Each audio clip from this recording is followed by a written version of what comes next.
I never thought I'd be the guy who uncovers his wife's secret life by accident, but life in Portland has a way of throwing curveballs when you least expect them.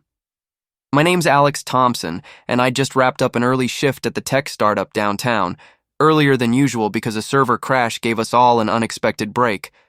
Normally, I'd grab a latte from that hipster spot on Burnside Street, but today, I headed straight home to our cozy bungalow in the Hawthorne district.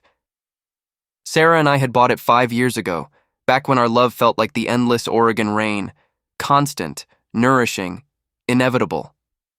Our marriage hadn't been fireworks lately, more like a flickering porch light. No big fights, just the slow drift of two people buried in routines. Her late nights at the marketing firm had become the norm, blamed on deadlines and client dinners. I trusted her, or at least I told myself I did. But as I pulled into the driveway, something felt off. The house smelled like vanilla candles, her favorite for me time, and I heard the shower running upstairs. She wasn't due home for hours. My phone buzzed. A text from her. Unsent? No, it was open in our shared app. Hey babe, just need one night out with a friend. Don't wait up. Love you. But the draft below it, the one she hadn't deleted. Can't wait for tonight, Mark. One more stolen evening before we figure this out. My heart dropped like a stone into the Willamette River. Mark Reynolds, her co-worker, the charming exec with the flashy Tesla. I'd met him at company parties, always too friendly. I didn't storm upstairs. Instead, I sank into the armchair in our living room, the one we'd picked out together at that antique fair in Eugene. Memories flooded me. Our first date hiking Multnomah Falls, her laughter echoing off the mist, whispering dreams under the stars at Crater Lake on our honeymoon, the way she'd surprise me with homemade apple pie after my long days. But now, betrayal stung like salt in a wound. I grabbed a notebook from the drawer, yeah, I'm old school like that, and started jotting down what I knew. Late nights, unexplained charges on our card for hotels in Seattle, flirty emails I'd glimpsed once. I pulled up my laptop, logged into our accounts, and there it was. Reservations, messages, photos from her cloud backup, her with Mark, arms linked at a bar in the Pearl District. When Sarah came down, towel-wrapped and humming, she froze at the sight of me. Alex, you're home early. Yeah, I said, voice steady despite the storm inside. We need to talk. I handed her the notebook, pages filled with dates, suspicions turned facts. I've known for months, Sarah. The trips to Seattle weren't for work conferences, the texts, the photos. It's all here. Her face crumpled, the towel slipping a bit as she clutched it. Alex, please. It was a mistake. Mark means nothing. It's you I love, remember? Like that summer we drove the Pacific Coast Highway, stopping at every lighthouse, dreaming about forever. I felt a pang, those memories sharp as ever.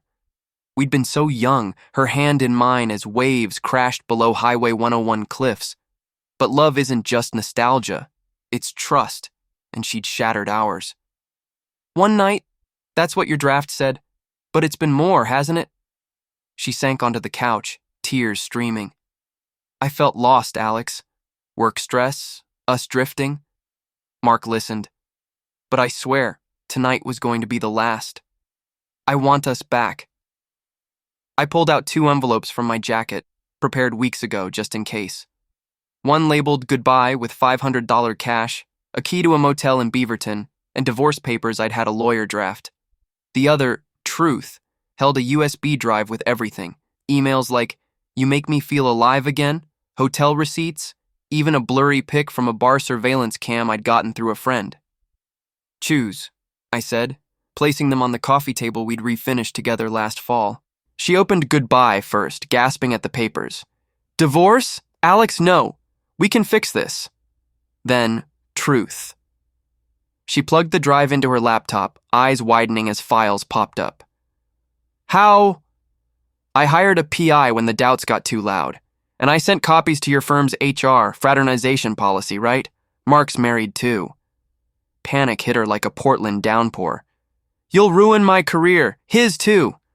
No, Sarah, you ruined us. I just made sure the truth sees daylight. She begged, reminiscing about our wedding in the Columbia River Gorge, vows under a waterfall's roar. How she'd surprised me with tickets to a Blazers game for our anniversary, our kisses in the stands. It hurt, stirring embers of what was. But betrayal's fire had burned too deep. I didn't yell. I just explained. Showed her my own journal, entries of missed dinners, lonely nights, the necklace I'd bought for her birthday, engraved with eternal waves, symbolizing our coastal love. She sobbed, clutching it now, promising change, but I shook my head. It's too late. Sign the papers or fight it in court. Either way, it's over. That night, she packed a bag and left for the motel. I sat on the porch, rain pattering like tears, remembering her smile under Oregon skies. Love's gentle pull lingered, but so did the resolve to heal. Months later, in the divorce hearing at the Multnomah County Courthouse, Sarah showed up polished in a suit, but her eyes betrayed the wreck inside. My lawyer presented the evidence. Mark was subpoenaed, admitting the affair under oath. The judge ruled quick. No alimony, assets split fair, house mine since I'd paid most. As we exited, she whispered, "You destroyed me, Alex." I paused. "No, you untied our knot. I just showed the frayed ends." That was the last time I saw Sarah in person. Word got around. Portland's creative scene is small, after all. She lost her job at the firm, moved back to her folks in Bend, last I heard. Mark's marriage imploded too. He skipped town to San Francisco, chasing startups. Me? I threw myself into work, upgrading our My bungalow with fresh paint and a garden out back, planting rhododendrons like the ones we'd admired on drives through the Willamette Valley. Nights were quiet at first, the kind of silence that echoes with what-ifs. I'd sit on the porch with a craft beer from Deschutes Brewery, staring at the city lights, replaying our good times.